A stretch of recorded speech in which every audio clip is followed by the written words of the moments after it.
Hello, it's only me and my, ego.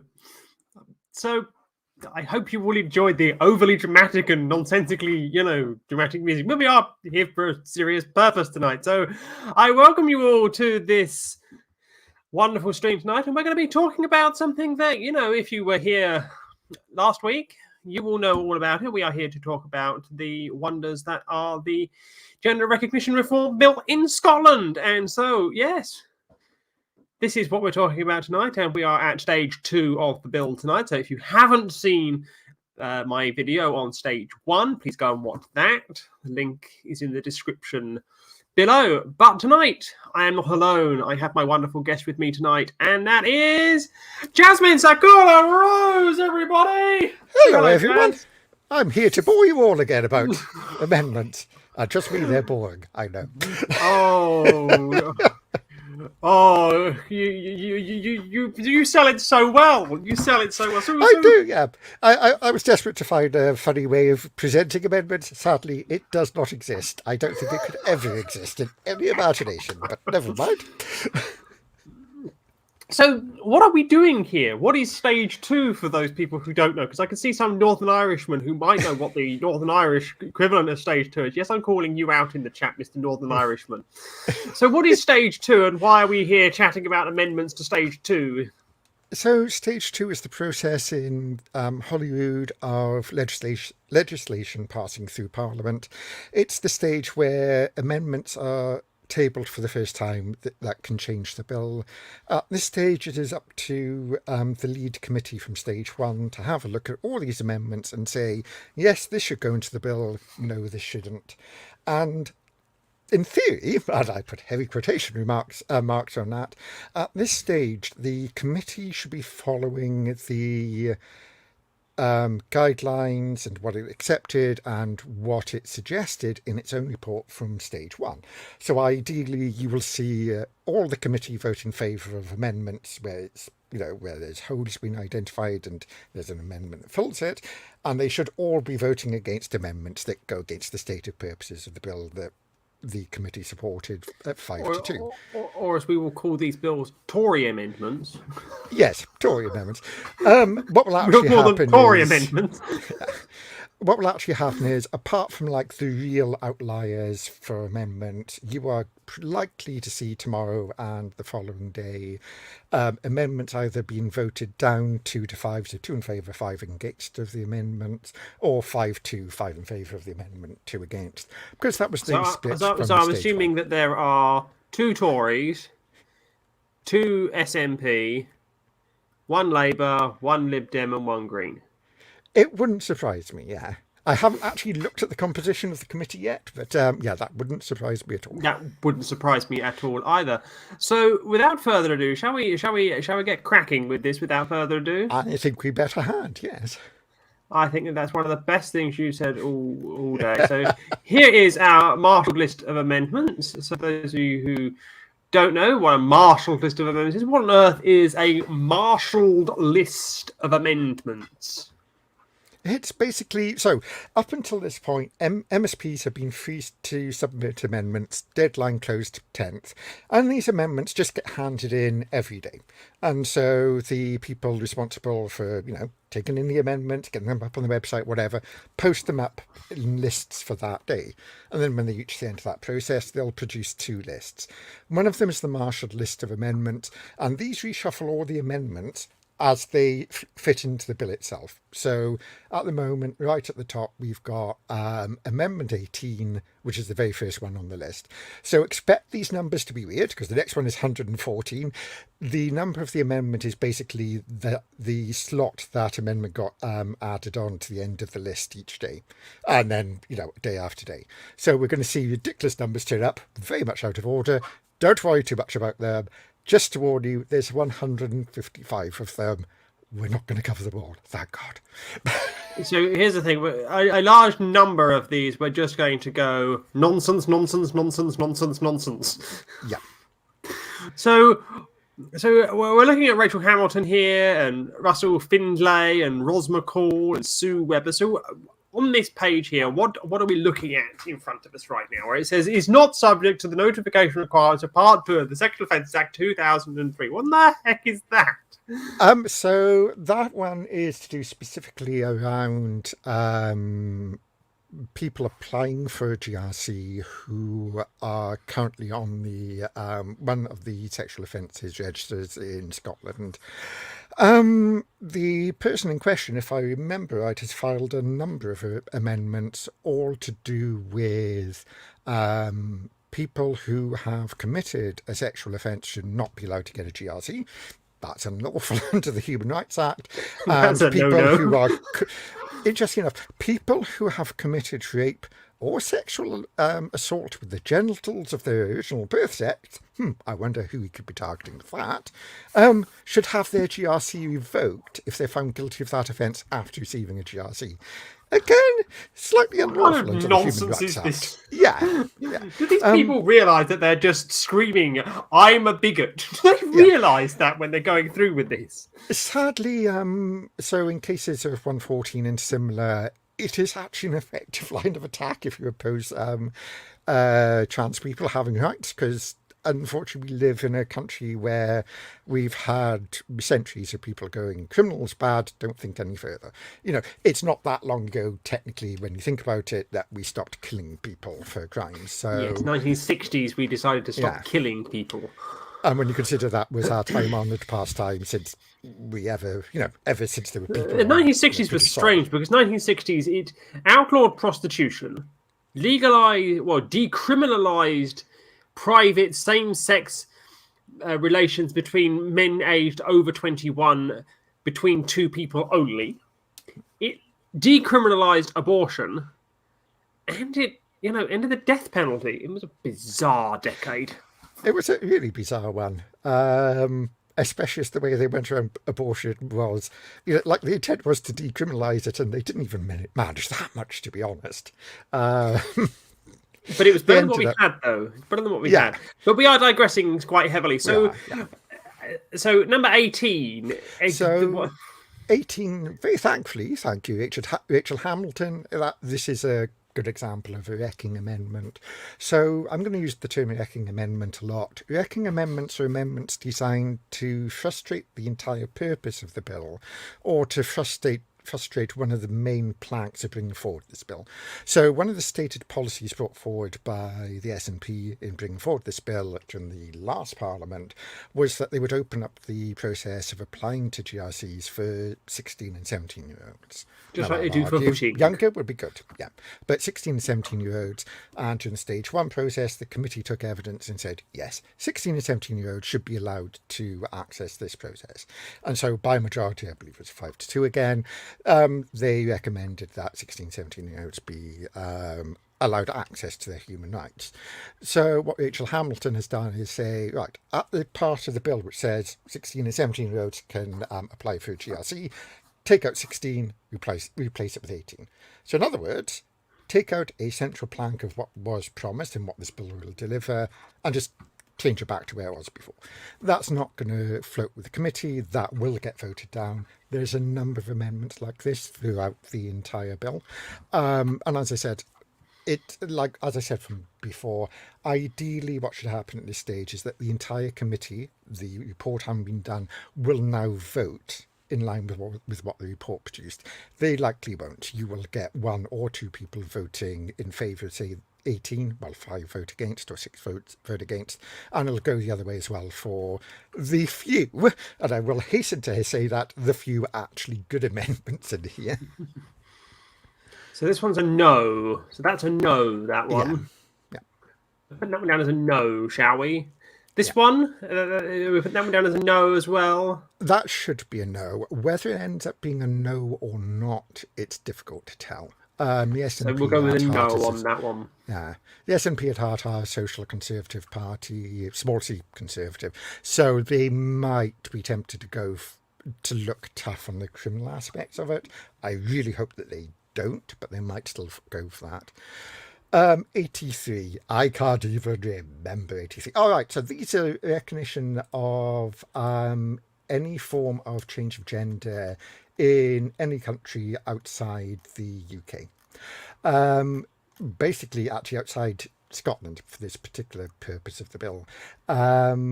Which, for the I'm purposes of this just bill, includes England. Yes, yeah. Although actually, no, it wouldn't, because I believe in the original draft of the bill, the out with section particularly includes the UK as a whole as not being part of the out with. For people not familiar with the term out with, it's kind of the opposite of without. Out with literally means here's a defined set, in this case the UK, anything outside of that set. So these are all countries that are outside the UK. So looking at this,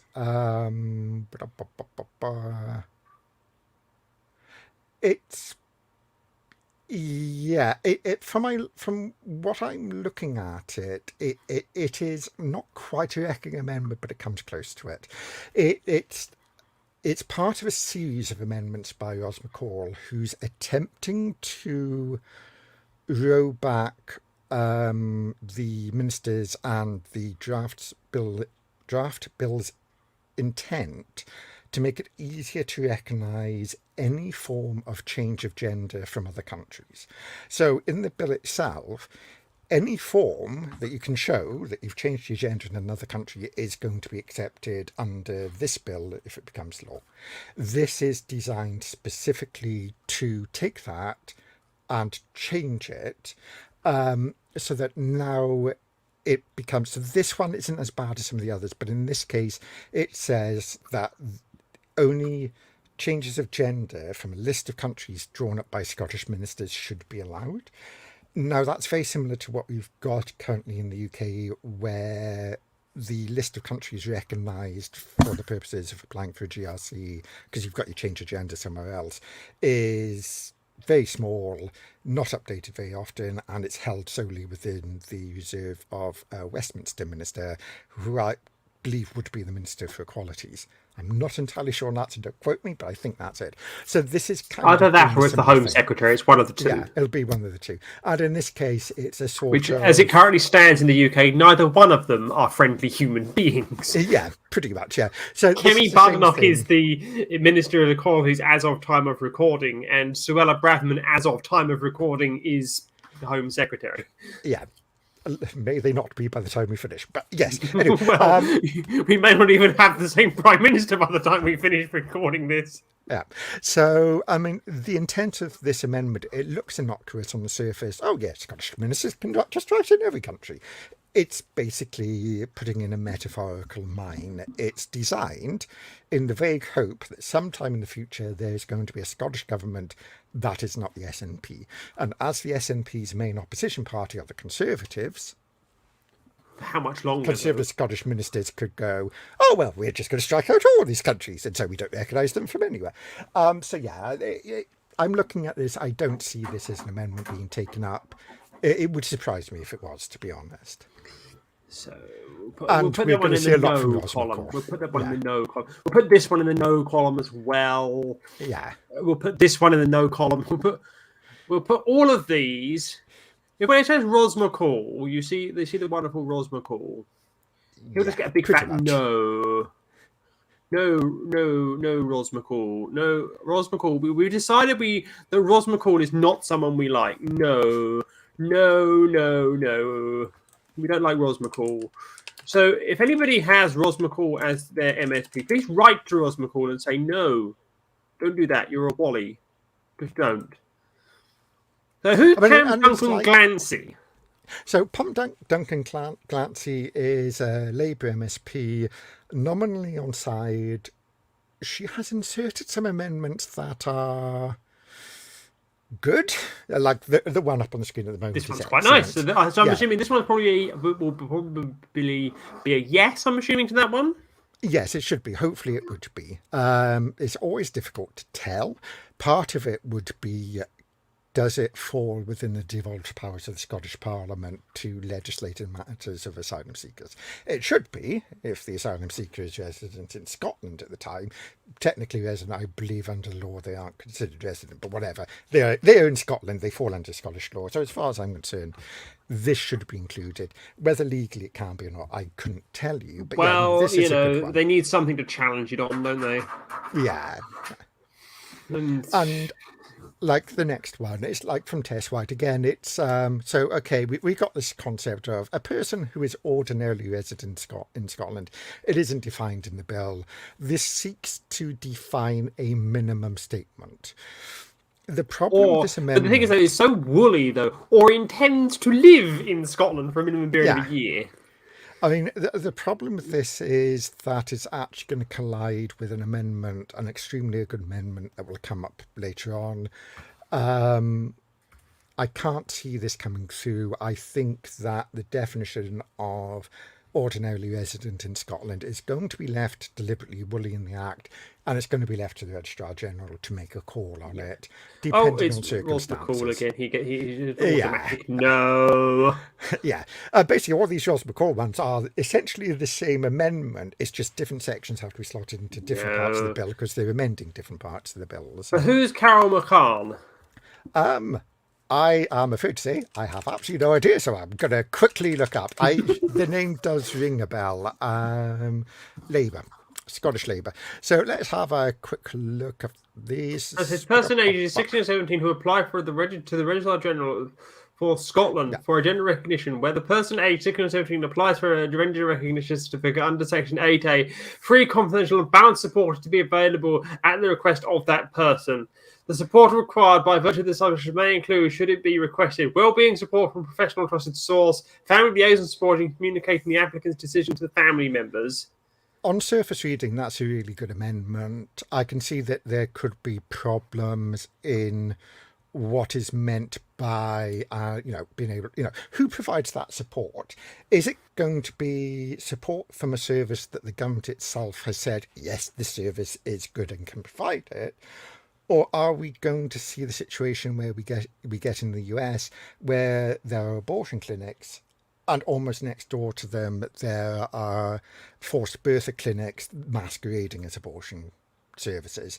The idea is to get people in through the door and then convince them to carry a baby to term, even if it's not in that person's best interest. Yeah, so I put nice, or probably well-meaning, but probably not going to happen.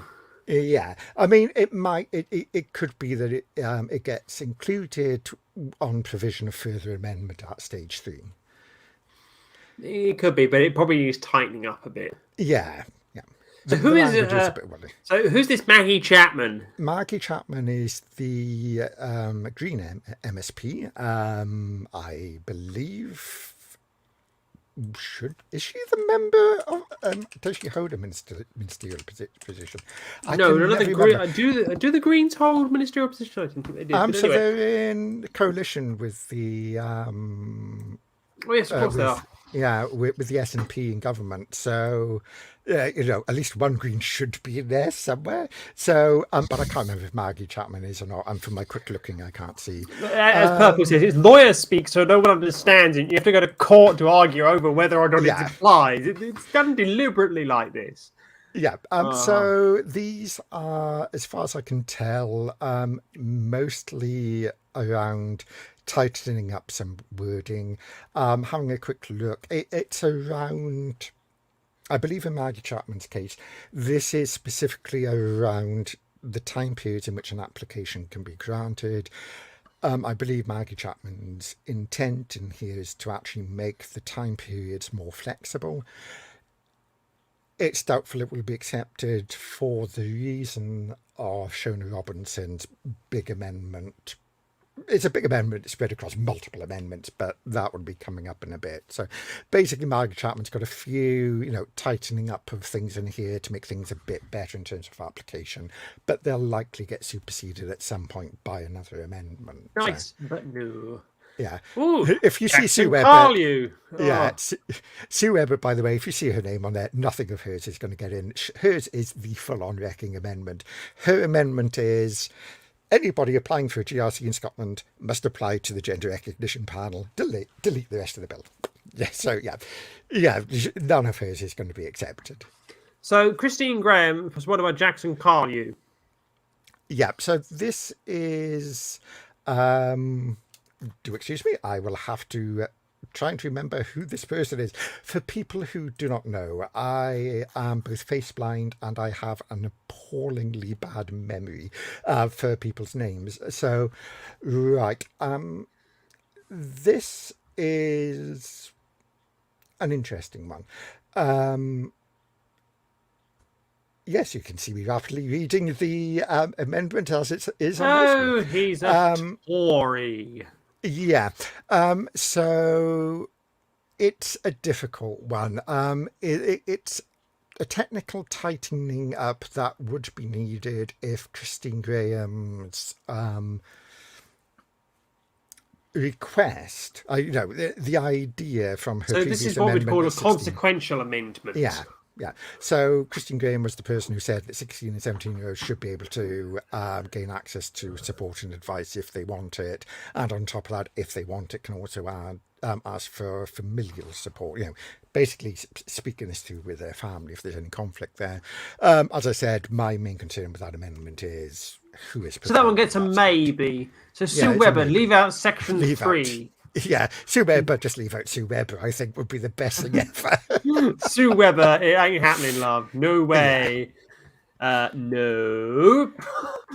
So this is another one of those consequential amendments, isn't it? Yeah. So this one is an additional to. So this one is very specifically around the idea that anybody who is applying for a GRC who is under the age of 18 must have somebody who is over the age of 18 plus also supports that 16 or 17-year-old in their life verify the application for them. Kind of. It's kind of like having a trusted person when you're going to get a passport.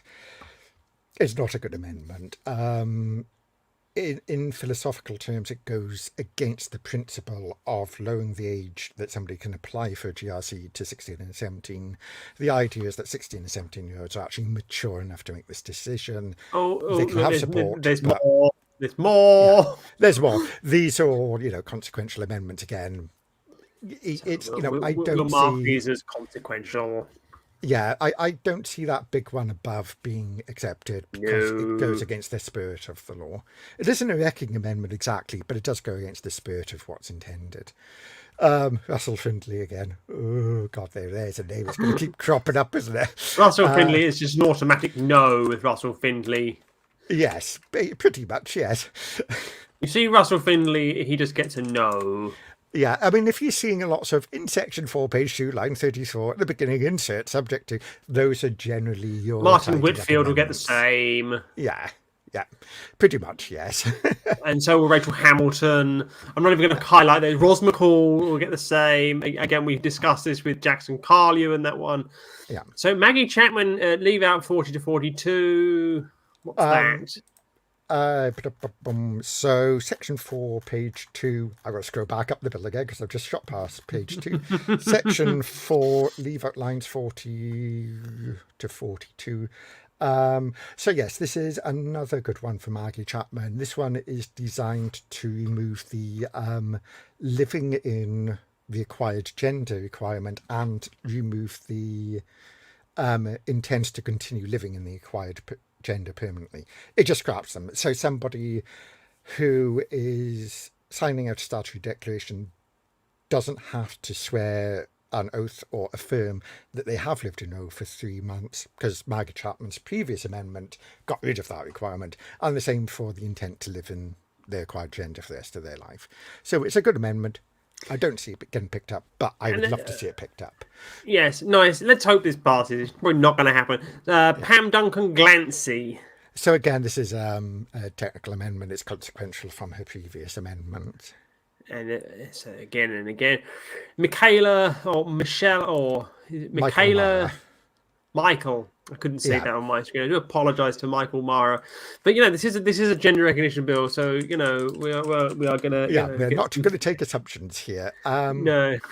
I can't immediately tell what that is discussing, to be honest. I mean, it would be nice if when they, obviously for these martial lists, the people debating these amendments will have all the paperwork with them and they will have gone through it and they will have their prep notes ready and they've got space and time to go through it. So it's difficult to say at the moment. In itself, looking at it, it doesn't really say all that much, in this case, it's going to say intends to continue to live in the acquired gender permanently, and the statutory declaration under paragraph A complies with the requirements of Section 8CA. So it's just another. Hey, look, Russell Findley's back with his criminals. Yeah. Shona Robinson is back with another consequential amendment. So Shona Robinson is very much a name to be looking out for. She's the Minister for Equality and Women, I believe. And this is essentially her bill. It's her baby. She's brought this forward. Her amendments are likely to be selected by the committee for the very simple reason the committee asked her to make them. So the committee said, there is this hole in this bill. Will the minister give us assurances it's going to be filled? And the minister said, yes. And these are now the shapes to fill in these holes. So at the moment, what we're seeing from Shona are the sort of, right, this needs to go in here, and this needs to go in here, and this needs to go in here, because coming up is an amendment like this that is now going to get inserted in the bill. And really, I should have thought about that before, but I didn't. So. Yes. Yeah. So Martin Whitfield, who's he? Who's this Martin Whitfield character? Nice guy, not nice guy? Asking me to remember who a person is, that's always good fun. So he's Scottish Labour.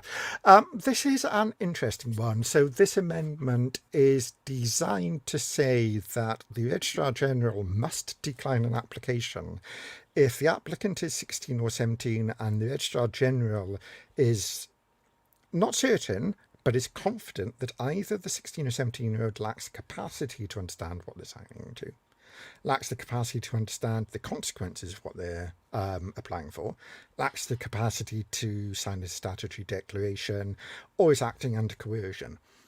I don't think that's already the law. Yeah, that's already the law. And that's the law for all ages. The Registrar That's the law for everybody.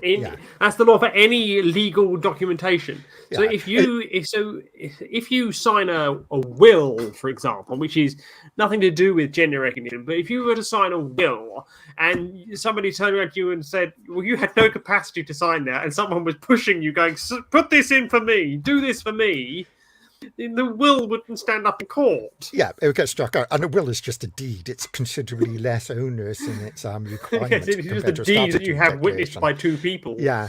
That follow certain rules. Yeah, so it's basically, it comes from a good place, but it's completely unnecessary. It's reinventing the wheel and it's targeting only 16 and 17-year-olds at the same time. So it's a bit nonsense on that one. Yeah. Graham Simpson's one, Scottish ministers must by regulations make further provisions on the meaning of living in acquired gender. Right, so on the surface, if you don't know about this, that looks reasonable. What does living in the acquired gender mean? And trust me, people who were doing the consultation responses, including me, went, the concept of living in acquired gender is meaningless, it's offensive. It's nonsense, it's a load of rubbish. I remember filling out my response going, this is nonsense, this is rubbish, what are you playing at? So on the surface, it looks good. In reality, it's a form of a wrecking amendment. It is designed to... Again, it's one of these metaphorical minds. In this case, the term living in an acquired gender, it was put into law using the Gender Recognition Act in 2004, and since then has turned back up in law repeatedly, mostly through case law. And so it is a term that has legal meaning and legal weight. It is therefore not necessary for Scottish ministers to define what it is, but more importantly, Scottish ministers should not try to define what it is, because it immediately creates a situation of either they will get it wrong, in which case the bill becomes challengeable on a point of law, becomes subject to judicial review, or they get it right, but they can only get it right to this period in time. What if the concept of living in acquired gender then broadens in scope as a result of further? Or what if it becomes a nonsense and falls out of it favour? Gets scrapped. So it on the surface it looks good. In reality, it's a bad amendment. It probably, again, not going to get selected. So Michael Mara's back. Yeah, with this his is consequential amendment. This is very much the passport amendment. Okay, right. Michael Mara's gone. Okay, right. We're probably not going to stop 16 and 17-year-olds being able to apply, but they must have been living in an acquired gender for at least 2 years, and a trusted member of the community, in other words, those people in that section, must have known the applicant for at least 2 years and sign off on it. They have to countersign the application. So Sorry, I've how many never understood 16-year-olds? Not an accountant. Yeah, well, how many 16-year-olds will have known a chartered accountant from the age of 14? And honestly, a member of the armed forces, I've known many squaddies in my time. Many of them are fine, some of them are not. No. That's a broad thing. Same with like the police. Again, I have many of the police in my time. Some of them are good. I bet doctors would love this. I bet a doctor would love this. Because doctors were taken off the passport list. Yeah, because they went, no, we've got no time to do this. We're not going to do this. And now they're faced with this, but thankfully it's not going to pass. Again, it's a mild form of a wrecking amendment, but it's still a wrecking amendment. Oh, Ross McCall's back. Yeah. Again, this is like a consequential amendment. And Russell Findlay again. Back. And again, Duncan Clancy back with another consequential amendment to the. So this one, I believe, is more of Pam Duncan Clancy's serious amendment. So let's have a quick look at this. It says the following provision will apply where the applicant meets the conditions.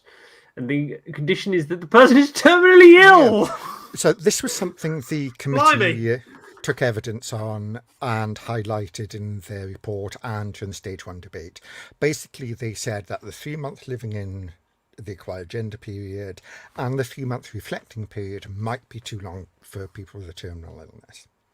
And so therefore the Registrar General should have the ability to waive the second part of the reflection period if the Registrar General has evidence that the person applying has a terminal illness and, a doctor said that they are likely to pass away during X amount of time.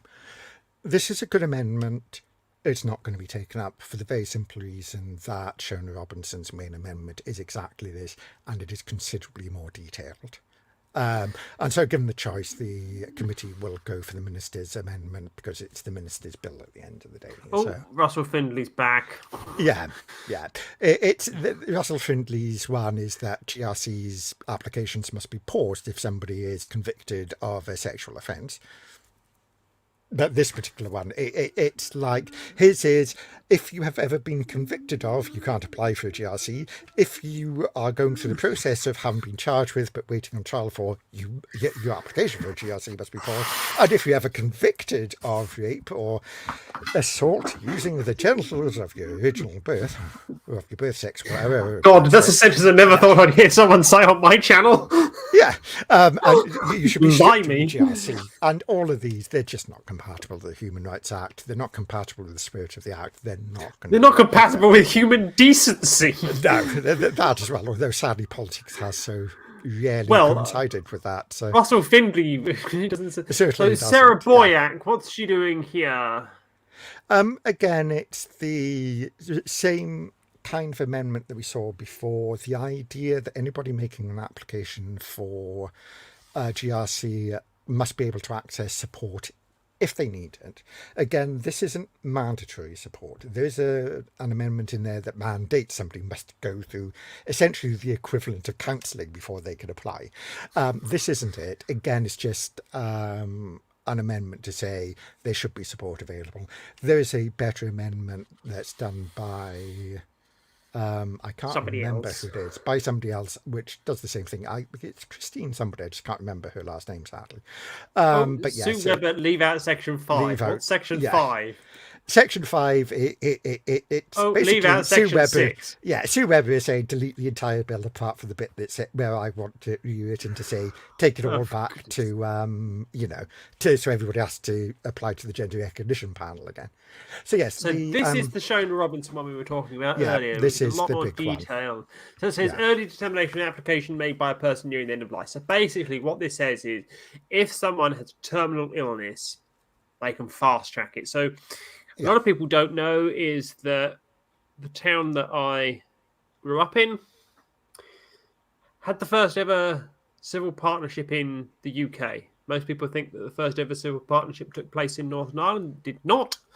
First ever civil partnership took place in Worthing in West Sussex because the 14-day waiting period was waived because one of the two people in it was in a hospice and he died 35 minutes after the ceremony was concluded. So this is the kind of thing that we're talking about here. We're not talking about people who say, well, I'm going to die in like 16 days and I'm going to die in like 16 years. It's like people that are going to die in like 16 days. We're talking like here. We're talking like people who are in palliative end of life care here. We're not talking about, people who are likely to make a full recovery. These are people who are terminally ill that we're talking about here. So please. So this is likely going to be the amendment. Well, I mean, it's certainly going to be the amendment that the committee accepts on this. It is an exceptionally well-written amendment. My concern is that it just doesn't go far enough. It isn't just the reflection period that needs to be waived. From my point of view, also the living in a quiet gender 3 months should also be taken out for people with terminal illnesses. Or there should be discretion in that. So if somebody was to just declare one day, look, I'm doing this, and then look, I'm doing this, that may not be within the spirit of the law. But if somebody has a settled intention and they then got ill and it then prevented them from doing it, then that should be allowed. Yeah. And I mean, I'll be honest, if you've got a terminal illness, and I at no point am ever in the next sentence is going to suggest breaking the law, but if you've got a terminal illness, then you have got to make the calculation of, well, I have been living in role. I might not necessarily have quite the right paperwork, but I can in about 10 minutes' time with the printer. And so that's why I would actually like to see it written into the law, because the reality is anybody who has a diagnosis of a terminal illness, whose end of life is coming up very, very rapidly, is probably not going to be worried about the consequences of swearing out a false statutory declaration.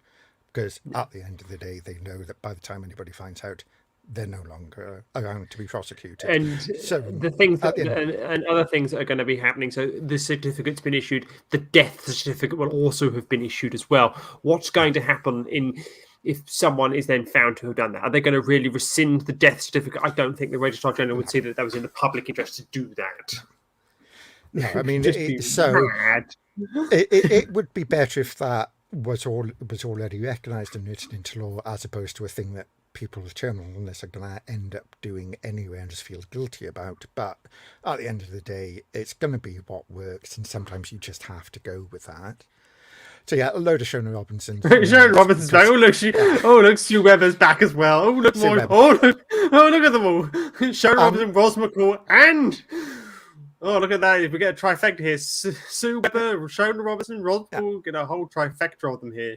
And basically, Shona Robinson's consequential amendments are, I have worked in this massive section around terminal illness. I know I have to shuffle everything down the draft bill. And that's what a lot of her consequential amendments are about.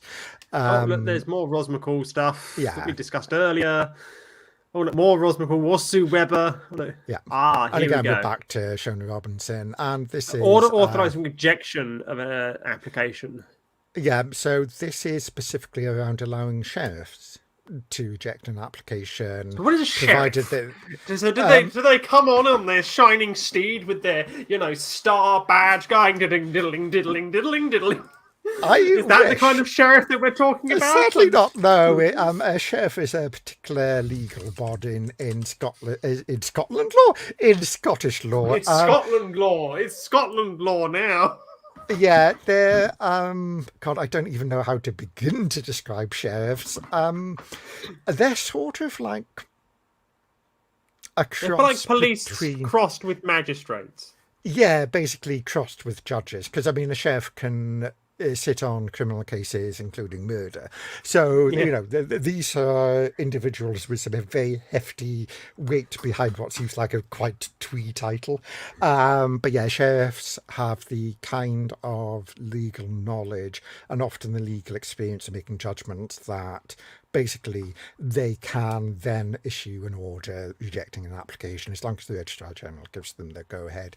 And this is basically what this amendment does. It's taking the workload off the registrar general and then saying, the registrar general can then say, sheriff, do this for me, please.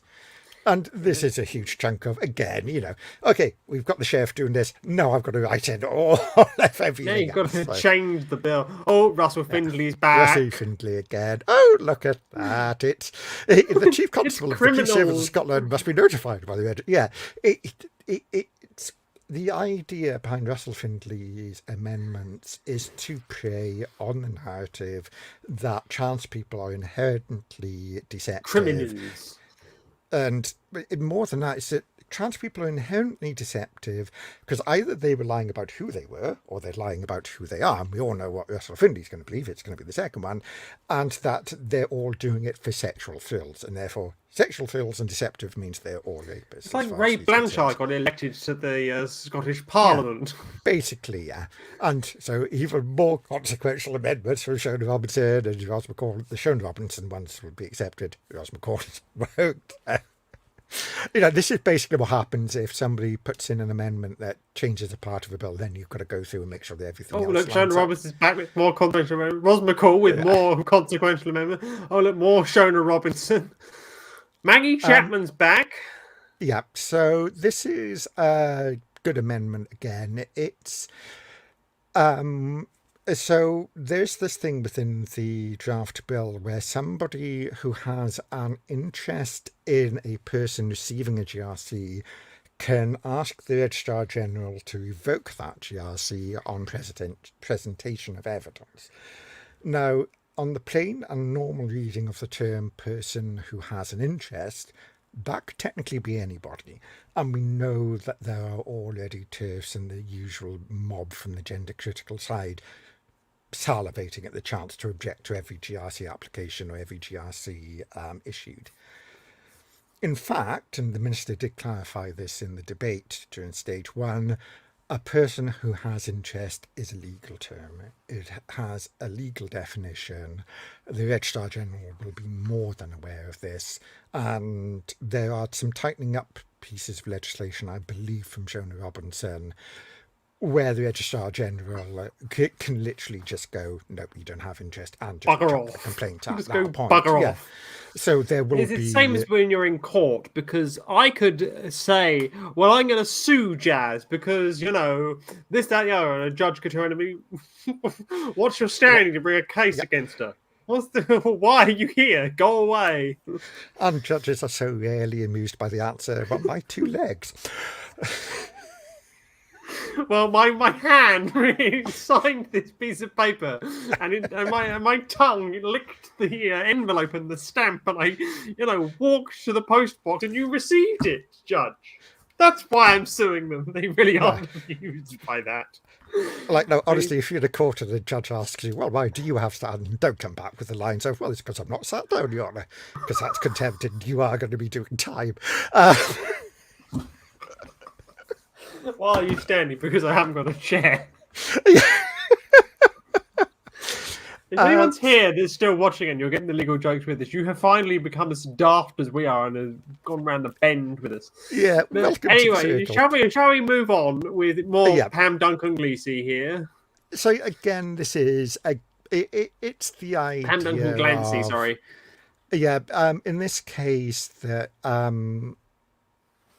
should a person with interest apply to a sheriff to revoke a GRC, they must also apply to the Registrar General for leave to apply to that sheriff. The Registrar General is required to grant leave to apply to the sheriff under subsection 1 unless the application is malicious.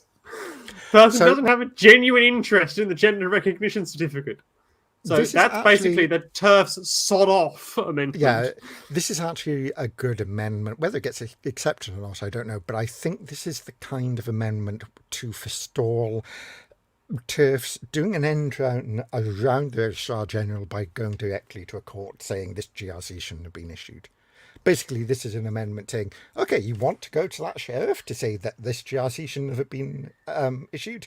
First, you've got to go to the Registrar General, who has the ability to go, no, you don't have standing to bring this challenge. Go away, basically. Yeah. Oh, And Russell Findlay. on top of that, another one.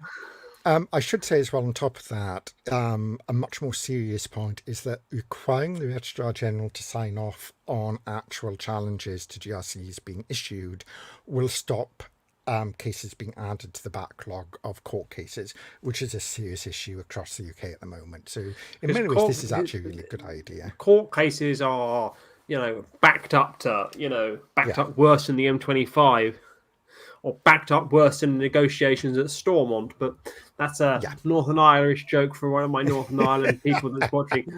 Oh, look. Oh, more Russell Findlay. Oh, look. Another Shona Robinson. Oh, look. More Shona Robinson. Oh, look. Maggie Chapman. So this one's actually a pretty good. So if you maliciously make an application to the sheriff about somebody shouldn't have received their GRC, then you could be prosecuted for that. Good luck. And I like this. It almost certainly won't be accepted, but I like it. It should be accepted, but there you go. It should be, yeah. The problem, the reason why it won't be accepted is that this is purely a civil bill, and this isn't criminal. Not just that, it's just because obviously for signing of a statutory declaration carries with it the possibility of a jail sentence. It's more that the committee will be aware that there is a gulf of understanding between the public understanding of the words "a person with an interest," because the average person in the public would go, "Person with an interest? Well, I'm interested. That must be me." And of course, an interested person, not a person with an interest. Interest, yeah. It's like like the public interest test. But is this interesting to the public? The public, yeah. It's the sun. Well, it's in the public interest. No, it's just interesting to the public. That's why they keep buying your rag, Mr. Murdoch. And again, the next amendment by Pam Duncan Glancy, it's a similar thing. This amendment says that the sheriff to which somebody applies to try and get a GRC revoked has the jurisdiction to determine that a claim under application was made maliciously or not, and therefore take steps from that.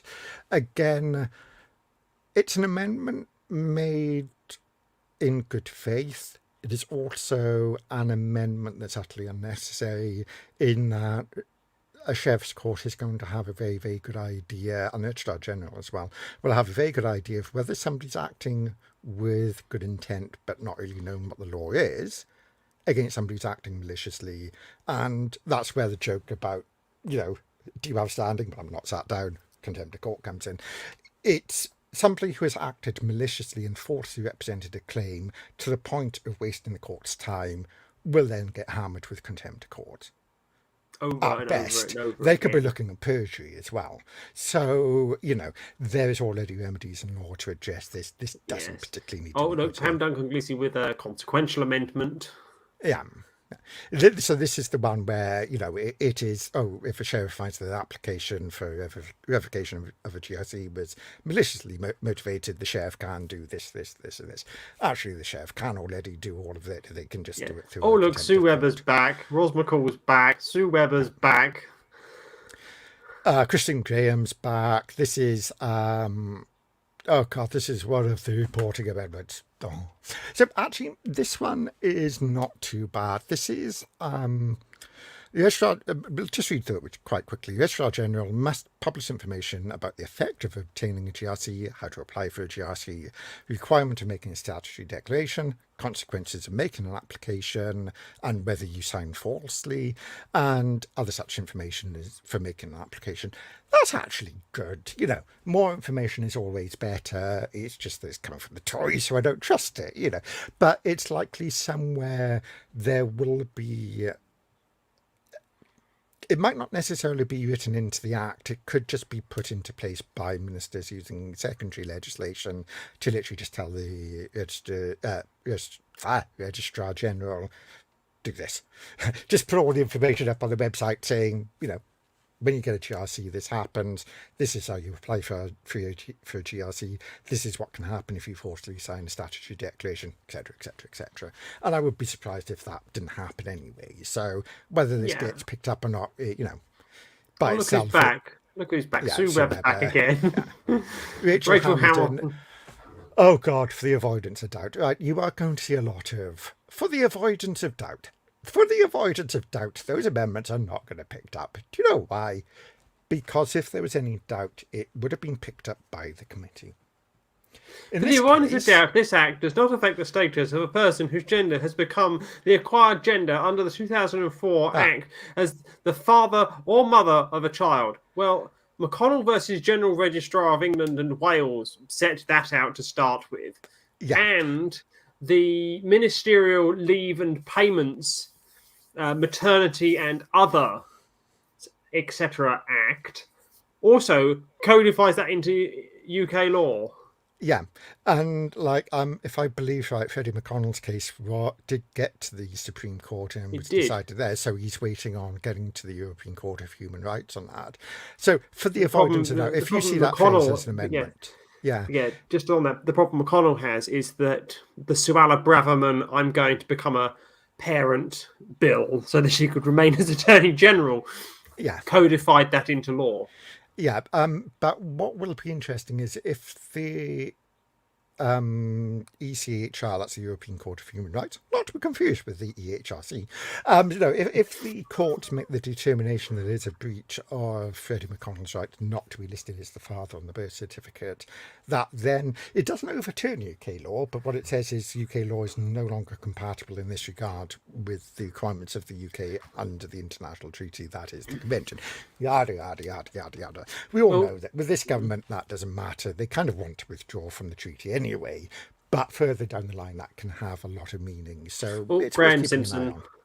Yeah, Graham Simpson. I am going to take a wild stab at Oh, look at this. It's reinventing the wheel, this one. It's another reinvention of the wheel. The Scottish ministers must, by regulation, make further provision about what would constitute a false statutory declaration. Well, that's pretty simple. Were you truthful, wholly truthful, and nothing but truthful? Yeah, at the time of signing the declaration. Or did you honestly believe that you were, which is always the rather handy defence for that one. Yes, I honestly believed it at the time. And I honestly believed that I was like that. Yeah. Honestly, 100% believed that's what was going on. I think partly this is, again, another mine that's been planted. It's designed to then point and go, well, one, you've got a process in place that will allow detransitioners to revoke their own GRC, so therefore they must have forcibly signed their own statutory declaration. That's not how it works. And two, to then also point to the numbers of detransitioners, because for some reason transphobes seem to think everybody detransitions apart from like 2 or 3 people. No, that's not how it works. No. But yeah. But then further down the line, we'll be able to say, well, this system is obviously not working because all these people signed the statutory declaration and we've all told it was deeply serious, and then they all detransitioned, and so this is a bad idea and we should just dump it all. Let's go back to what we had before. Again, I don't see it being an amendment. A load of TERFs signing up. Oh, yes. Oh, no. That's what will happen. But yeah, look, Ros McCall's back. Look, Shona Robinson with another consequential amendment. Jamie Green. So this is the Tory MP who made an interesting speech during the debate during stage 1. He said, I entirely sympathise with how trans people feel because I was gay growing up during the time of the equivalent of Section 28 in Scotland, how we're isolated. Section 2A. Section 2A, that's it. Yes, thank you. And then he went, but my support is conditional. We don't want your support then, mate. So in this case, he wants to put in an amendment saying that if somebody commits a crime and it can be shown they forcibly acquired a GRC as part of or consequential to committing that crime, that should be considered an aggravating factor in that crime. Okay. which you just go- Hang on. Slow this one down. a little. Yeah. So you mean to say that I'm going to rob a bank, but as part of robbing this bank, I'm going to get a GRC? Yeah, it is Well, let me- basically it's the kind of amendment that is built on the false premise that people need to get a GRC before they will go and assault a woman. No, in my experience, men generally don't bother with pieces of paperwork before they go and assault If women. I wave a passport at someone that's attacking me, they don't really care. Yeah. But if you see on like Section 3, the court must state on conviction that the offence was aggravated by the fact that the person has fraudulently obtained a GRC. Again, it's one of these mines to lay down to say GRCs are being abused. Again, this is not an amendment that's going to be accepted, but it's his condition. Here. Yeah. So what on because it all looks Sue Webber's back. Yeah. Tess White's one is on the surface it looks okay. You know, It doesn't might mean accept, anything. might What does it not. mean? Yeah. Must take steps to encourage public understanding of the provisions of this act. I mean, I think a charitable reading could be that Scottish ministers must now take steps to provide factual information to take the toxicity out of the debate, to stop the fear-mongering. It's a kind of pointless amendment, to be honest. Yeah. Oh, God, Oh. it's another report. So Scottish ministers must no later than 1 year after the JTO, yada, yada, yada, yada, yada. This one is going to not go anywhere because this one is they must produce a report on the impact of the Act on the participation of transgender people in sport. The impact of this Act on participation So hang on. trans people in So sport is trans nothing. women in women's sport, trans women in men's sport, trans men in women's sport, and trans men in men's. Yeah.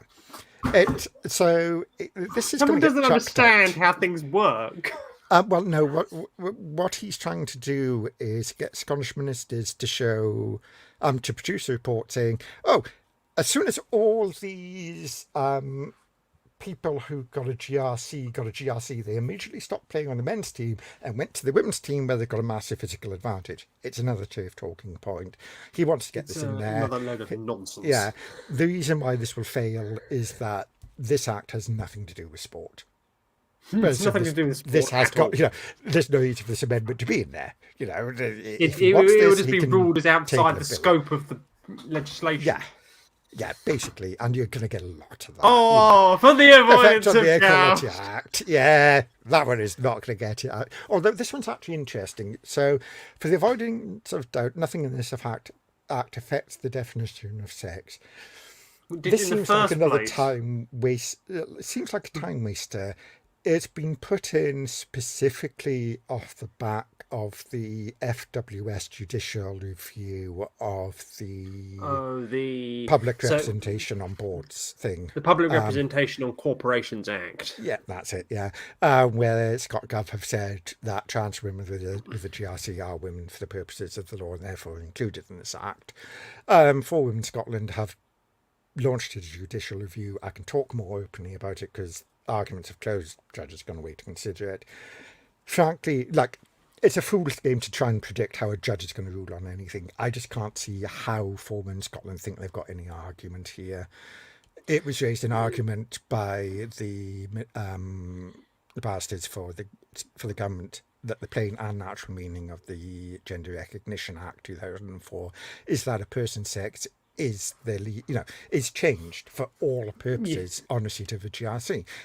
Their acquired gender becomes their sex. If their acquired gender is female, that is their sex. If their acquired gender is male, that is their sex for the purposes of Rachel the law. Hamilton That's what it again falls rambling about Yeah. sport, nothing to do with it. Yeah. Oh, another guidance amendment. Yeah, interaction of this act with the provisions of the Equality Act 2010. Wow, that's very easy guidance to produce. None. None. There is no Scottish guidance ministers required. must publish the guidance in such a manner as they consider appropriate. Yes, tattoo it on the buttocks of Daniel Johnson and then chuck him out. We have put it on your website, Mr. Johnson. That's what Yeah. we believe appropriate. It's going on your website. Yeah. God, favourite vote guidance prepared under this section. And again, Pam Gosell, Tory, duty to provide information on single-sex spaces. Scottish ministers must publish. Yeah, Blah blah that's not going to be blah. accepted. More Pam Gosell Pam Gosell. nonsense. Yeah. This one is Pauline interesting from McNeill. Pauline McNeill. Must prepare and publish guidance on the effect of having a GRC. That part's good. It's the next part which then makes it's just going to get chucked out. In particular, set out how obtaining a GRC impacts on the Rights and Equality Act 2010. It does. You don't need that. No, I mean, there is technically an argument to be made in that it does change somebody's sex for legal purposes and therefore changes sex for the purposes of the protected characteristic. But given that protection under a protected characteristic is not just based on fact, but also perception, it's meaningless. If you are discriminated against on the perception of being a woman, and you can show that by saying you are being paid less, the same as all the other women in a company, compared to the men doing the same or similar job, then you've been discriminated against on the perception of being a woman, whether you legally are or not. So say your name is Sam Smith. Yeah. And you're only known as Sam Smith. You work remotely, and your boss assumes that you're a woman. You've never actually met your boss, you're just a contractor. And John Smith is paid more. Sam Smith turns out to be a man. Sam Smith has still received direct discrimination on the perception that they were a woman. Well, yep. That's how that works. Yeah, it's how it works, but you can never get TERFs to believe that. It's like, no, you could be discriminated against in terms of perception. They just go, no, you can't. You're just like, yeah, it's like third-party offence. They don't like third-party offence either. Oh, yeah. And again, I like Brian Whittle. Yes, no, that's not going to be accepted either. More on sport. Faisal Chowdhury. Yeah, this is like the triple whammy of avoidance of doubt, the definition of sex, definition of man or woman. Oh, Jamie Green's back with his prison amendment. Oh, look at this nonsense. So this one could be accepted. I really don't wish it to be accepted, but again, it's this perception of wanting to not just be tough on crime, but also being conscientious about crime. This impacts how people are housed within the prison estate.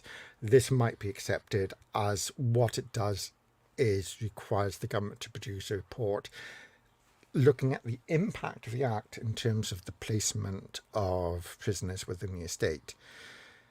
This might get accepted, and actually in some ways I'm anti-carceral, so frankly the prison estate should be scrapped and the whole thing started from the beginning. But what this could show is actually having a better GRC system produces a better risk assessment. So you actually get a better placement of people within the prison estate regardless of having a GRC or not. And that would be a good thing within the concept of prisons actually being an incredibly bad thing. So it could be accepted, might not be, don't know. Oh, look, another the voice of doubt. Oh, grief. Even worse, this one is nothing in this Change the treaty. Change the treaty. It can't. Scottish government does not have that power. Nobody has that power apart from the signatory states, and they all have to agree on it.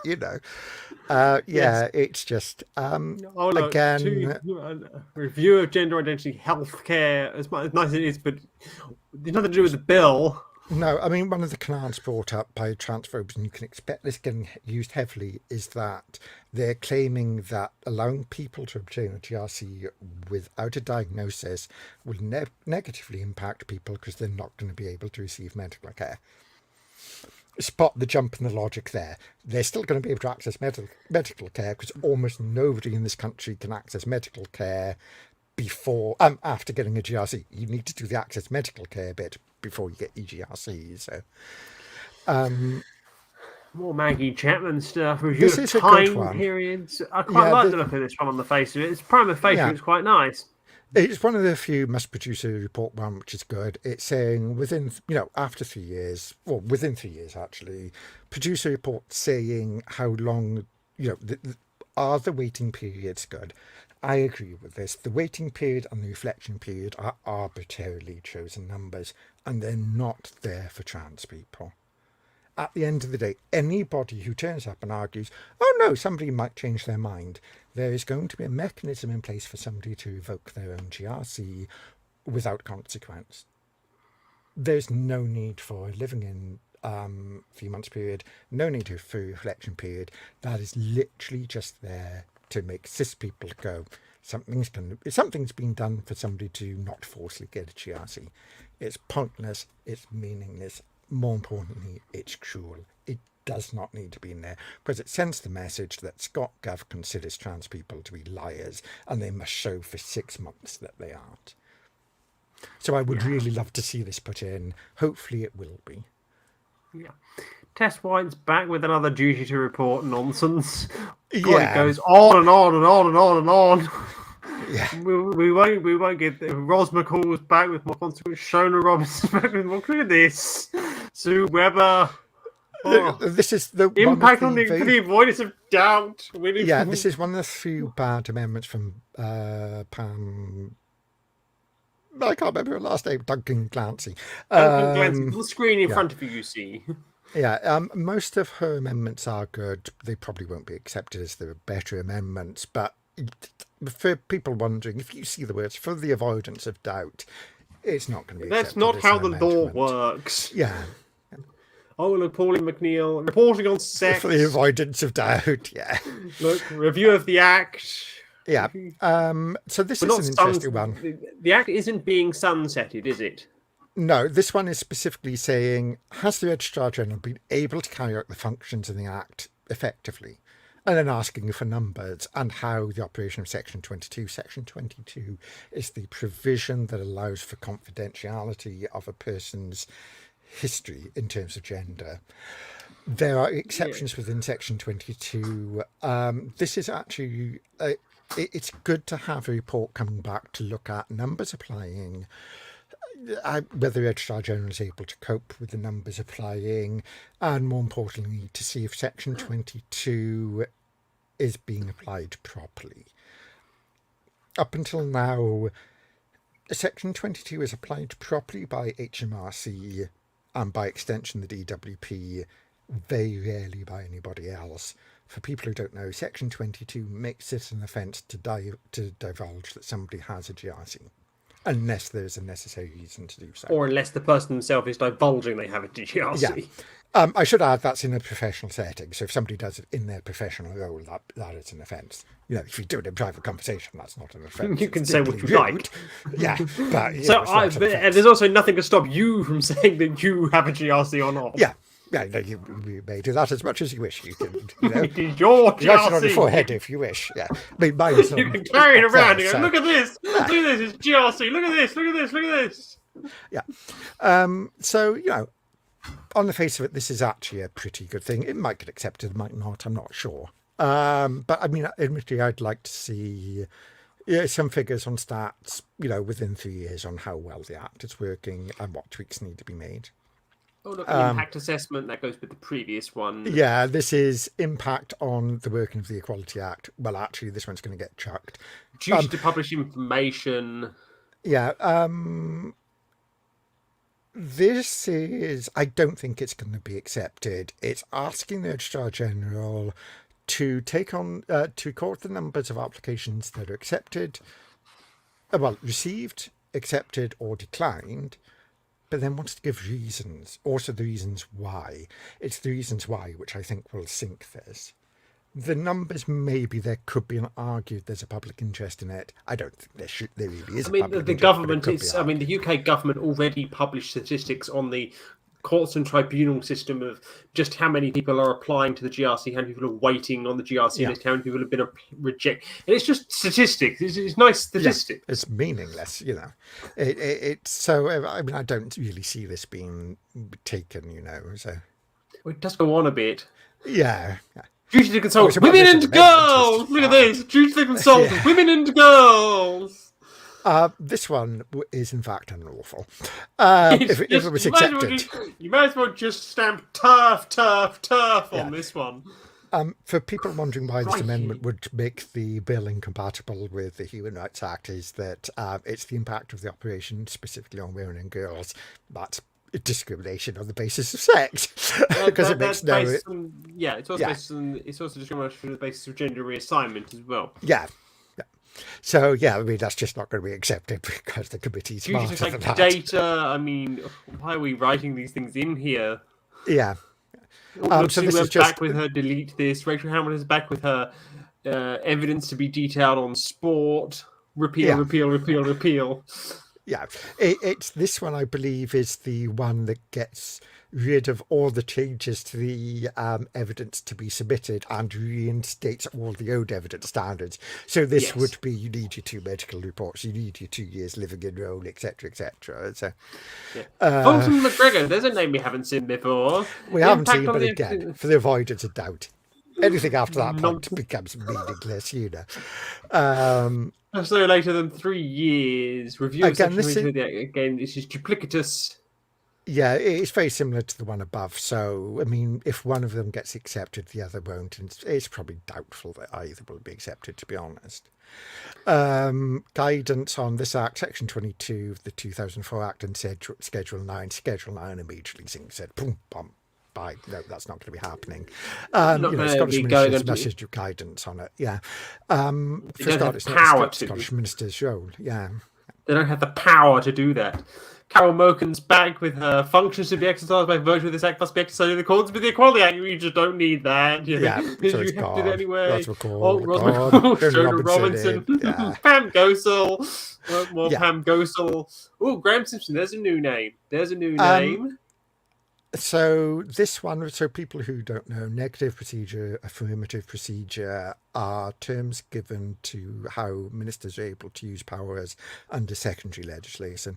Secondary legislation is the legislation that allows ministers to issue guidance or change guidance around things or change laws directly without having to go through a parliament because it's already gone through a parliament. Negative procedure, if I remember right, is that the minister may make the change and then, if necessary, can then have Parliament agree to it, but doesn't necessarily have to. The affirmative procedure is that the minister must first have Parliament agree to the change, and then the change can be made. It's not going to be accepted, to be honest. So, you know. But yes, so that one's not going anywhere near the end of the day. Pam Duncan Glancy, again... Very technical amendment. Yeah, again, affirmative procedure won't be accepted. Graham Simpson. Ross McCall, yep, not going to be accepted. Not going to be accepted. Joe Robinson with just another Pam Duncan Glancy again, trying to be helpful but not. A statutory declaration is that which is defined by the Statutory Declarations Act 1835. Yes, we all know that. You don't need to write it into the act. There's only an act that does it. Hello. I'm Solicitor 101, and I'm going to tell you that the law is what the Legal Services Act of 1952 defines law as. It's like, we're crying out loud. Legal services are as defined in the Legal Services Act. Like, you're just wasting time here. It's just nonsense. For people who aren't aware, the reason these specifically aren't included is that you don't want duplication of effort, but more importantly, you can end up with a situation of turtles all the way down. At some point in the future, if this got included in, somebody would then reference in schedule, page 19, line 39, statutory declaration means a declaration made by virtue of the Statutory Declarations Act 1835, and tack onto their own bill, for the avoidance of doubt, a statutory declaration means the statutory declaration, which means it's declaration made, and it powers like that. So that's why. But here's the other thing. You can get drafting oversights. So, for example, if the Parliament in Westminster was to repeal the 1835 Act and replace it, and they didn't go through Scottish law like they should do, and you're left with this in there, then you're looking at an act that doesn't exist anymore. But not so much an act. Yeah, I mean, in this terms, you're talking about a mechanism, a statutory declaration, which no longer exists as a statutory declaration, whereas every other form of statutory declaration still exists. You know? Yeah. It's a very strange one. It shouldn't be in there. I think Pam got slightly overexcited on that one, to be honest. She enjoyed filling out paperwork, I think. Yeah. Oh, look, another Sharon Robinson, more Sue Webber. Leave out schedule. Leave out the schedule. Just delete the schedule. Delete the whole thing, yes. Oh Graham my God, Simpson's Rachel back. Hamilton. So this is yet another GC dog whistle. The Independent Review, Gender Identity. Yeah, it's the Cash Review. Again, another one of the big push by the TERF and GC movement in Scotland was to say, you can't bring in gender reform, in terms of getting a GRC because the Cash Review. There were two problems with that. The Cash Review has nothing to do with obtaining a GRC. And the And the Cash other Review problem has is, nothing to do with Scotland either. It's just exactly, England. it's England and Wales only. And ScotGov, for weird reasons, I can't imagine why, really don't like the English telling them what to do. I There's a wonder bit of why. history there. Yeah. So no, I wonder mean why. this will go down about as well as a lead balloon, to be honest. Yeah, Graham Simpson there with yeah. more. They're not bringing to forth provisions of any of by regulation under the subsection blah blah blah. Yeah, essentially Tess echoing White. amendment. Tess White again. Basically, both of those are saying if my amendment is accepted, the bill may not be enacted until my amendment is actually acted on. And that's the end of that. That is the end of that, thankfully. The committee is going to be more detailed in their process, but not much more detailed. And for people wondering about they're just going, they're going to see some of these people. They're going to group them together, and they're going to go get out. Get out! Yeah. Get out! And the Daily Mail is going to have gonna pull off its shirt and go all hair shirt and go. They threw out hundreds of amendments. Yeah. And people are going to go shut up. And the committee has already drawn up a very useful document that is the groupings of different amendments based on what they affect, the reasons for them, which isn't how the order on how the amendments are going to be debated, but it'll give committee members a sense of, well, if this amendment wasn't accepted, we're not going to accept any of the other amendments in this grouping. It's like the applications by 16 and 17-year-olds, if all of those amendments are striking out that 16 and 17-year-olds can apply on their own cognition, then yeah, if the committee says, well, the primary plank of this one of the primary planks is that a 16 and 17-year-old has the cognizance to make an application on their own merit, and they'll debate one of these amendments in full, cursorily debate the others, and then the first one debated will get voted down, and then the cursory debates on the others, and they just vote down. The only ones that might be accepted would be the ones saying 16 and 17-year-olds being offered support should be able to access it. That might get accepted. It's a sensible amendment. So yes, and what they've done here quite conveniently is they have grouped all of the ones together. We just went through the marshal list as they were turned up. This is how they will be debated. So 16 and 17-year-olds will go together, and what they will do is they will vote on them usually as a whole when they are similar. So they will say, Amendment 18, I beg to move. And it will be convenient at this time to take Amendments 19, 38, 39, 40, 41, 43, 44, 46, 117 and 124 at the same time. Yeah. Kind of. I mean, it is slightly different in the Scottish system, but they'll work on a very similar thing because they've only got 2 days to get through this. One of the other reasons, if people are wondering why 155 amendments, MSPs opposed to this bill and knew that Parliament had only given the committee 2 days to review this. So partly they want to clog this up to stop the committee being able to report in time, which isn't going to happen. That never happens. But they also then want to be able to point and say, well, our amendments weren't debated properly, so this bill is rubbish and should never become law, and it shouldn't be an act. We need to repeal it. It's as classic as it gets, especially with Con amendments. So they will say, return of current application process and evidence required in support. So they will just debate amendments 2, 3, 4, 5, 6, 7, 8, 9, 10, 11, 12, 13, 14, 15, 16, 17, and 26 all together. Because they're all the same. Close to it. They'll debate 2.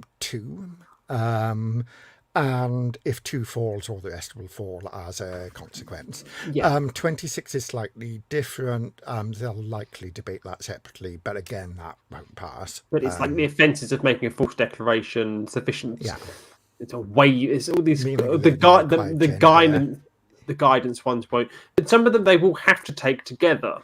So the ones by Shona Robinson, they will probably have to say, we are now going to consider all of the amendments that have been proposed by the minister as they are consequential to the main amendment. And it will be the main amendment, and then yeah, they'll vote on the main amendment, and all the other amendments that go with it will automatically then pass with it, because you can't have the main amendment and then the rest of the bill does not get, amended to reflect these new sections in it. For people wondering about the law, the reason why primary statute seems dense is that it is not designed to be read top to bottom. It is designed to, for people who remember the choose your own adventure books, that's how you're meant to read primary legislation. You read a bit up there, then you read a bit there, and then you refer back, and then before you know it, you're reading all over the place, and that's just how primary legislation primary works. legislation is what we call, it's meant to be read laterally. Yeah. It's not meant to be read linearly, but there we go. But anyway, we've been at this for far too long. We've been giving some of these things far too much time. So I shall stop sharing my screen. And I shall say, so what do you think is going to happen over the next 2 days when this is all being debated? I think over the next 2 days, the committee will just get on with their job. They'll track almost all of the amendments. The good amendments will get in, and in the meantime, there's going to be a load of empty vessels clogging up people's timelines. For people who aren't aware, there's a very, very, very old saying that says that empty vessels make the most noise. So in this case, it's going to be all the usual suspects on their podiums, tub thumping, saying, this is being rushed. My amendments weren't considered properly. This bill, if it becomes law, it's going to damage our children. It's going to be all of this for the next 2 days and a little bit after. And then it'll go quiet until stage 3 comes around. As they say, don't get into a fight with somebody who buys ink by the barrel.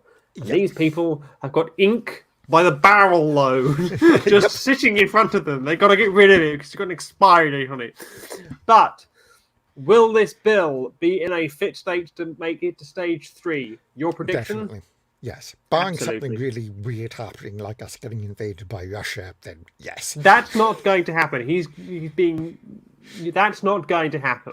No. But anyway, would you want to come back and do stage 3 before we get to stage 3? Or do you want to do a roundup of stage 2 when they finish stage 2? Maybe, if we do a roundup of stage 2, and I did promise people I was going to also explain something about the consequences of this act, this bill becoming an act and then becoming law. There's something very tasty lined up in there, and I think your viewers are going to like that. So I almost co-opted your viewers then. They also almost became our viewers. But yeah, there's some very interesting political stuff going on there. There's some very nice sort of traps the SNP have set for the Westminster government. And as I mentioned before, it's going to make Chaos with Ed Miliband look tame in comparison. Yes. Well, anyway, we'll be back for the end of stage 2, stage 3. So until next time, say goodbye, Jazz. Say goodbye. Goodbye. And I've been Phoebe J. Rose, and this... I don't really know what this was, but anyway...